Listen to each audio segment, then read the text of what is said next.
મેં બાલ્કનીમાં બરફ જ બરફ, બરફ જ બરફ. આજે તો બહુ બરફ પડ્યો 2 દિવસથી. બહાર બી નહીં નીકળવાનું, સરકારે ના પાડી બહાર નહીં જવાનું કામ વગર.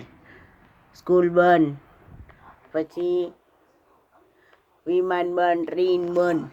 મતલબ આખા જર્મનીમાં નથી, અમારા ફ્રેન્કફર્ટના આસપાસના એરિયાઓમાં છે. મતલબ મધ્ય ઉપરથી વચ્ચેથી નીચેની તરફ વેધર આવું છે.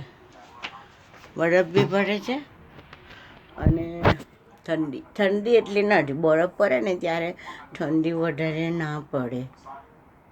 હા જો તે મારી બાલ્કની. Okay, Germany Frankfurt જઈજો.